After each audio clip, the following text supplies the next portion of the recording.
ये कब की घटना है, क्या हुआ था? आ, मैं अपनी बहन के घर रहने के लिए गई थी, पढ़ाई करने के लिए। तो उस वक्त रही होंगी 12 साल की, 11-12 साल की। तो जब हम शाहजहाँपुर में रह रहे थे तो दीदी हमारी जब ऑफिस चली जाती थी, वो स्कूल में टीचर थी। तो जब वो चली जाती थी तो दो लड़के हमारे घर में घुस आते थे। हैं, ये मतलब बहुत बुरी तरीके से उन्होंने हमको दुखी किया, इतना मतलब टॉर्चर किया कि हम बता नहीं सकते। अभी भी सोचते हैं तो रोए खड़े हो जाते हैं। ठीक है। तो कई बार उन्होंने मेरे संग दुष्कर्म किया और हमसे बोले कि अगर तुमने मुंह खोला तो तुम्हारे बहन बहनोई को हम जान से मार देंगे। तो हम चुप रहे, नहीं बता पाए किसी को भी कोई बात। जब थोड़ा तबीयत खराब हुई, जब डॉक्टर को दिखाया गया मुझे, तो पता चला कि प्रेगनेंसी है मुझे।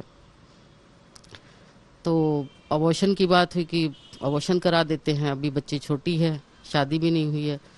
तो जब डॉक्टर को दिखाया तो डॉक्टर ने कहा कि अबॉर्शन नहीं हो सकता है क्योंकि एज बहुत ज़्यादा कम है, इनकी डिलीवरी ही करानी पड़ेगी। तो मजबूरी में फिर करानी पड़ी। मतलब फिर अबॉर्शन नहीं हो पाया मेरा।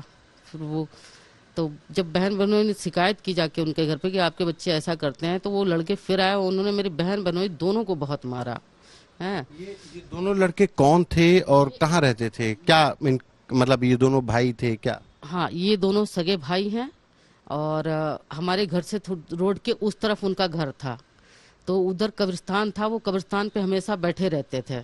और जैसे मेरे बहन बहनोई निकलते हुए जाते वो देख लेते थे, तो वो मेरे घर में गेट फांद के चले आते थे अंदर। बहन बहनोई ने जब उनके घर पे शिकायत की तो उन्होंने फिर आके मारा और कहा कि यहाँ अगर जिंदा रहना चाहते हो तो निकल जाओ यहाँ से। तो मेरे बहनोई ने अपना ट्रांसफ़र करा लिया वहाँ से और फिर हम लोग रामपुर चले गए हैं। फिर वहीं डिलीवरी हुई है मेरी, मेरे बच्चे की।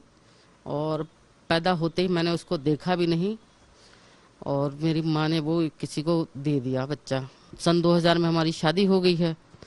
शादी के बाद फिर हम अपने ससुराल गए हैं। अच्छी खासी खुशहाल ज़िंदगी में जी रही थी अपने ससुराल में। तो पता नहीं कैसे मेरे हस्बैंड को ये पुरानी घटना पता चल गई। जब उनको पता चली तो हमारे संबंध धीरे धीरे इतने ज़्यादा बिगड़ गए, इतने ज़्यादा बिगड़ गए कि हम अलग हो गए उनसे। मैं अपना बच्चा लेके दूसरी शादी से, मैं मतलब मेरी शादी से एक बेटा है, और तो मैं यहाँ लखनऊ चली आई हूँ। तो जब लखनऊ में आई हूँ तो वो जो मेरा बेटा जिसको गोद दिया गया था, तो सब उसको वहाँ मतलब बहुत बुरा बुरा बोलते थे, तो मुस्लिम है और ये है वो है ना, मतलब नाजायज़ है कि उसको इतना मतलब मेंटल टॉर्चर करते थे सारे लोग बोल बोल के।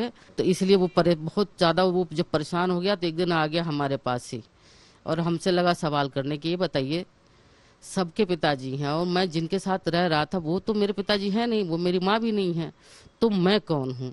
कितनी उम्र में उसने सवाल किया? ये सवाल उसने हमसे जब 10 साल का हुआ है तब पूछना शुरू कर दिया था। फिर जब धीरे धीरे थोड़ा बड़ा हुआ है तो वो मेरे एकदम कहने लगा, मम्मी मैं सुसाइड कर लूंगा, मेरा कोई अस्तित्व है ही नहीं जिंदगी में, तो बताइए मैं क्या करूं जी के। तो जब मैंने उसको सारी बात बताई तो उसने कहा कि ठीक है मम्मी, अब आप अकेली नहीं है, हम आपके साथ में हैं। जो सजा आपने काटी है जिंदगी भर, अब सजा दूसरों को काटने की बारी है। जिन्होंने आपके साथ ऐसा किया है, जिन्होंने मेरी जिंदगी बर्बाद की है और वो लोग सुकून से जी रहे हैं, आप चलिए, आप लड़ाई लड़िए, हम आपके साथ हैं और हम उनको पकड़वाएंगे, उनको सजा करवाएंगे।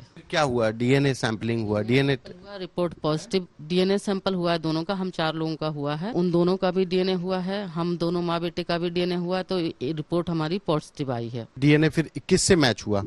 डीएनए बड़े वाले भाई से मैच हुआ है। वो पकड़ा गया?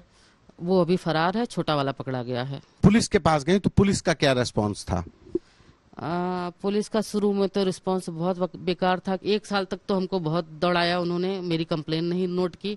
फिर कोर्ट के द्वारा जब हमने फाइल की अपनी अर्जी, तब मेरी एफआईआर दर्ज हुई है और उसके बाद पुलिस वालों का पूरा सपोर्ट मिला है मुझे।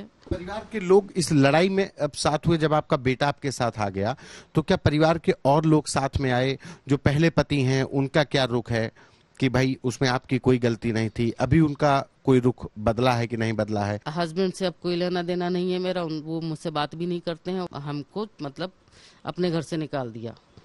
घर वाले, मायके वाले आपके? मायके वाले भी मेरा कोई सपोर्ट नहीं किया है। ये लड़ाई केवल हम दोनों ने एक साथ लड़ी है, मेरे बेटे ने और मैंने। बाकी हमारे फैमिली मेंबर का किसी का भी कोई सपोर्ट नहीं रहा है।